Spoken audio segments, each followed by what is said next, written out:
जहां पश्चिम बंगाल में आपको बता दें कि हाल ही में सत्ता परिवर्तन हुआ है, जिसके बाद अब जमीनी स्तर पर इसका बड़ा असर भी दिख रहा है। भ्रष्टाचार से लेकर घुसपैठियों तक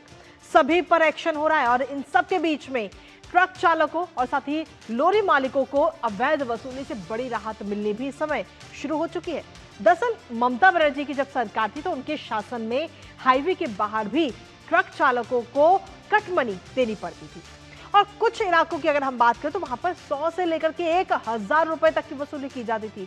लेकिन अब इसको लेकर बड़ा एक्शन लिया गया शुभेंदु सरकार की तरफ से। मुख्यमंत्री शुभेंदु अधिकारी ने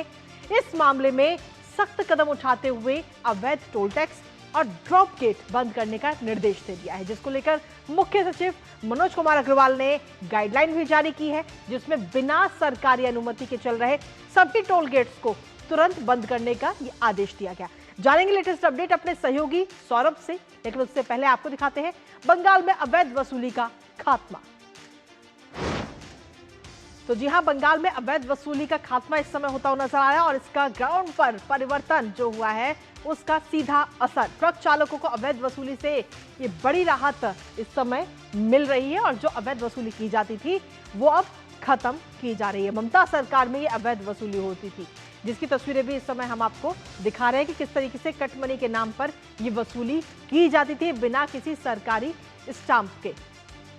लेकिन अब बिना रसीद के ही ये उगाही होती थी और ट्रक एसोसिएशन की तरफ से तमाम दावे भी इसको लेकर किए गए कि जिले में प्रवेश करने पर ये पैसा देना पड़ता था, जिसमें अलग अलग रेट डिसाइडेड थे। 100 से लेकर के 1000 रुपए तक ये पैसे लिए जाते थे। लेकिन इसके साथ ही अवैध वसूली पर शिकंजा अब कहीं ना कहीं कसा जा रहा है। दरअसल आपको बता दें कि मुख्यमंत्री जो पश्चिम बंगाल के शुभेंदु अधिकारी, उनकी तरफ से ये बड़ा फैसला लिया गया है और शपथ लेते ही ये बड़ा आदेश इस समय जारी कर दिया गया है कि अवैध टोल टैक्स बंद करने के ये निर्देश इस समय दिए जा चुके हैं, जिसको लेकर मुख्य सचिव ने अपनी गाइडलाइन भी इस समय जारी कर दी है। अवैध वसूली और इसके साथ ही अगर हम देखें तो अवैध वसूली को केंद्र हटाने के निर्देश इस समय दे दिए गए हैं और साथ ही भविष्य में ये अवैध टोल केंद्र बिल्कुल ना बने, इस पर भी ध्यान देने की बात उनकी तरफ से कही गई है और सभी टोल केंद्रों की